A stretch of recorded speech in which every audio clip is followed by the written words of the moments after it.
Good evening.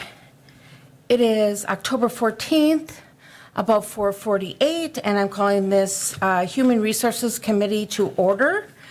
We have a quorum present in chamber. We will have a joint finance meeting at the end. So number one is approval of August 12th and September 24th minutes. They're in your packet. Any concerns, or I'll take a motion to accept. Motion from Killian, second by Tierney. All in favor say aye. Aye. Any opposed? That passes unanimously. Discussion and possible action to approve the addition of section 1.07 whistleblower policy to the employee handbook.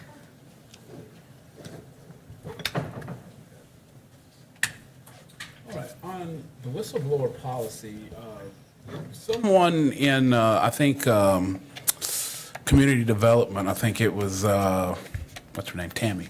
Tammy approached me and she said they have a grant, a federal grant that they're going to accept, but it requires that the city have a whistleblower policy. You know, and I think that makes sense since they're dealing with federal dollars. And this is really our attempt at compliance with that. But it's not just for community development, it's really for everyone in the city. So we wanted to make that all inclusive. So that's this is something that I found and tweaked and sent to one of our employment attorneys, and he looked it over and gave me some ideas for edits, and this is kind of the product of that. I do have one question. Under limitations for protection, it says a person is not entitled to the protections under this policy unless he or she reasonably believes that the information reported is or is about to become a matter of public concern and reports the information in good faith. No protection for whistleblower unless he or she reasonably believes the information reported is or is about to become a matter of public concern. What if there's an issue that's internal in the department that isn't a massive, significant issue, but someone is being dishonest and someone is being unethical about certain things that the city may be interested in, but it would not become a matter of great public concern? What about then? Well, I think that if anyone has an issue, they need to report it. It's like if you're in doubt, report. If you think that there's something that needs to be reported, because I think that term public concern is a very everything that we do is public concern. Everything we do, if someone can get a copy of it, we have to be transparent. So public concern pretty much covers everything in municipal government. So, because that's one of the things, if you in good faith, even if you report something and it turns out to be legitimate, then there's no, if there's no malice intended, then then nothing comes of it. So they would be entitled. They would be entitled. Yeah, exactly. Protection. Whatever. If there's anything that it's kind of like harassment. When someone comes to HR and they say harassment, then that triggers an investigation. We're not sitting here going, well, you were in here last week and you said that. You have to investigate that each time. So I think that's under the same vein. If your spidey sense is telling you that something is wrong, go ahead and report it, and if everything's fine, then after the investigation, it'll prove to be good. You don't think that verbiage will prevent someone from reporting then? If it says, I don't think the public is concerned about this, but HR might be or the city might be? I really don't, because the thing about policies just in general is that a lot of times people, I talk to people a lot of times and we want it to be specific. And that's fine because we all love yes and no, black and white answers. But that's not the world that we live in. And what you don't want it to be so finite, then something happens and then they go, well, that's not what that policy says. So you really want to have like principles, and a policy should be about principles. And then, we make our judgment from those principles instead of just trying to think of every little scenario that can happen, because you're never going to do that. Okay, thank you.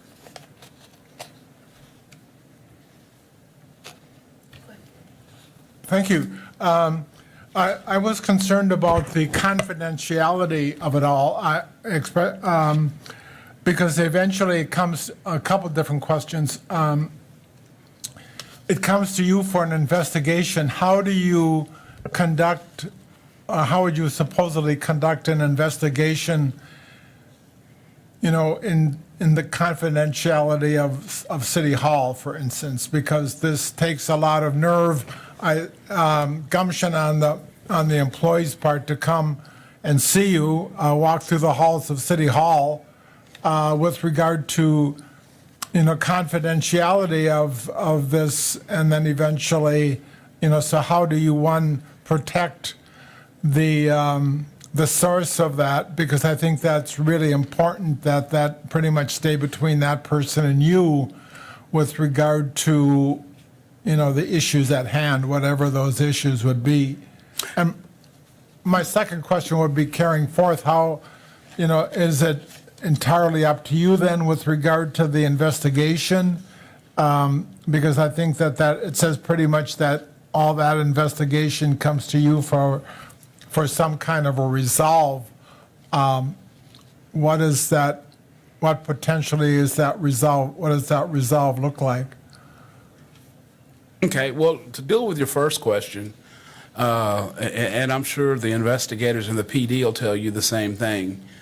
When it comes to confidentiality, and I was looking for the verbiage while you were talking, but I didn't want to be disrespectful because it says it in here somewhere that we'll do everything that we can to keep it confidential. But there are times where, you have to, you may have to come forward with things. So we do everything. We never promise that, no one's ever going to know. Because there are situations that come up to where you would have to publicly, depends on what the situation is. And I guess the second part of your question is the HR director, you're almost like a gatekeeper, because if it's an investigation that I can handle, I can do it.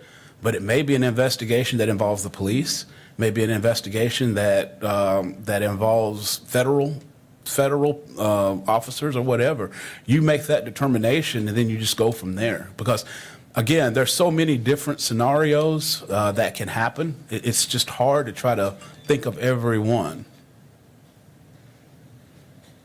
Because I was looking for the wrong, for a variety of different types of wrongdoing. I guess that I can't find those words right now, but there's a different degrees of levels of wrongdoing, so to speak. And I was just curious how you would approach that. Thank Right, you. and that's going to go from one department to the other, just like, whether it's in finance or here community development, where they're getting these HUD grants and stuff, if someone sees something that just doesn't look right, or someone's telling you to do something that doesn't seem right, then that's going to set off something to say that, we might need to look into this a little bit more. So there's not really one answer there's not one answer that's going to fit every department.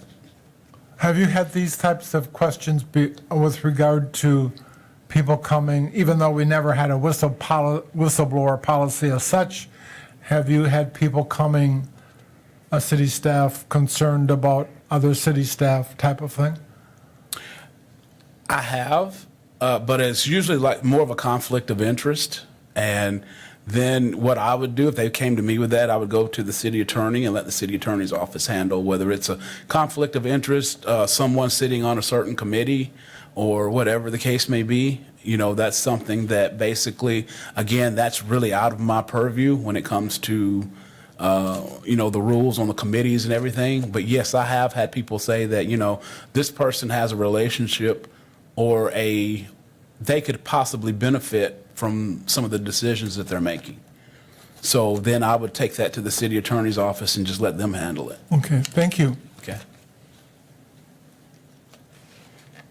Any other questions or comments? Okay, then I'll entertain a motion to accept the policy.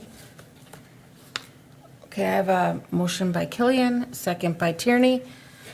All in favor say aye. Aye. Any opposed? That passes unanimously.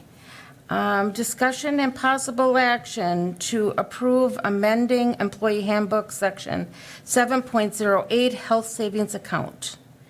This is really just a verbiage cleanup. I think, from my understanding, there was a thing with the HSA that just dealt with something that happened in 2020, and Ann went in there and tweaked it to basically say that it's ongoing. So it's just more of a verbiage thing to be compliant and to, again, to keep someone from looking at it and saying, oh, well, this expired in 2020. Any further questions? Otherwise, I'll entertain a motion to accept the new. Okay, so I have a motion by Gilselman, second by Martins. All in favor say aye. Aye. Any opposed? That passes unanimously. Discussion and possible action to approve amending the City of Wausau FMLA policy and Employees Handbook, Section 8.07, Family Medical Leave Policy. When it comes to federal FMLA, the government gives you a somewhat of a wide berth on how you calculate your term. And there are actually three options. One is a calendar year, one is a rolling year moving forward, and one is a rolling year moving backwards. The industry standard is the rolling year moving forward because it's probably the simplest way. The way that we're doing it is the most expensive way. Now, the state of Wisconsin with the state FMLA mandates the calendar year, so there's nothing we can do about that. But the federal portion, and just to give you an example, if someone was to go out in August or September for 12 weeks, and it's up in December, they would have a fresh 12 weeks in January to start over again. But with the rolling forward, if I went out today, that wouldn't start over till October 14th of 25. So it really, it helps the organization to curb abuse. And, we're all adults here. We know that does happen. But the government actually gives us, the only thing about it is that there's a form that Ann gives people in their FMLA. We do have to put on there the way that we calculate it, because if you don't put it on there, then it defaults to whatever's most beneficial to the employee, which is the way we do it now as a calendar year. So going forward, we're wanting to change that to where we're going to the rolling year going forward. Any questions? Okay, go ahead. How will, I imagine we've already got employees on FMLA at this time. How will that affect them? Or is it not really an effect? Well, that's a good question. And my answer to that, I think if you're already on FMLA, again, what was on that sheet, we have to honor that. So basically, this won't start till January 2025, basically. So anyone that comes in before this becomes policy, they're going to be under the old rules until the new rules go into effect. Okay, so if they entered FMLA on the old rules, the calendar year, then they would, when that calendar year would end, then a new term of FMLA would have to be on a year rolling moving forward. Right. We're not going to go back and try to, say, hey, you spent so many weeks. We're just going to start fresh, basically, and just say that, if you were fortunate enough to go out in September, and you'll get your fresh 12 in January, you just hit it right. So I think that's the fairest way to do it. It's too complicated to try to start going back and backdating and all those kinds of things. Oh, yeah, absolutely. Okay. Any other questions? Otherwise, I'll entertain a motion to accept this policy. Motion by Tierney, second by Killian. All in favor say aye. Aye. Any opposed? That passes unanimously. So HR is in session, and I'll wait for finance. Okay, and I'm just going to sit down here. That's fine. I have to squeeze in there.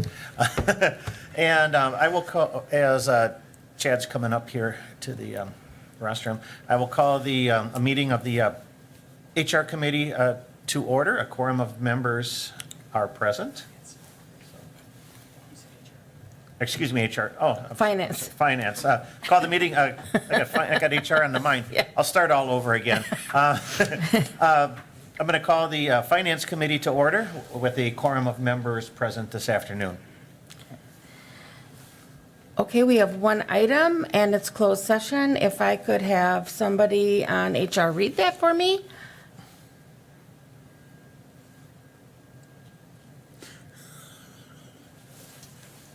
Please and thank you. Okay, go ahead. I'll read it since Thank you. you asked for the HR side. Yeah. I'll make a motion that we go into closed session pursuant to section 19.85, paragraph 1, sub B of the Wisconsin State Statutes for deliberating or negotiating the purchase of public properties, the investing of public funds, or conducting other specified public business whenever competitive or bargaining reasons require a closed session for the purpose of discussing the tentative bargaining agreement with the Amalgamated Transit Union. Okay, roll call vote. We Gisselman? need a second. Oh, sorry, I need a second. Second by Tierney. Gisselman? Aye. Killian? Aye. Martins? Aye. Tierney? I'm aye as well. And on the finance side, I'll entertain a motion for the same item. We don't have to read it again. Motion from Hinkie, a second from Killian. She's not on Oh, finance. excuse, why did She did put her hand up, though. why did you, okay. Motion, second from Tierney. Man, there's a common errors. The day, yeah. We'll get into closed session one way or another. Roll call vote. Gisselman. Tierney. Hinkie. Aye. McElhaney. Aye. And I vote aye as well. We are in closed session. Thank you.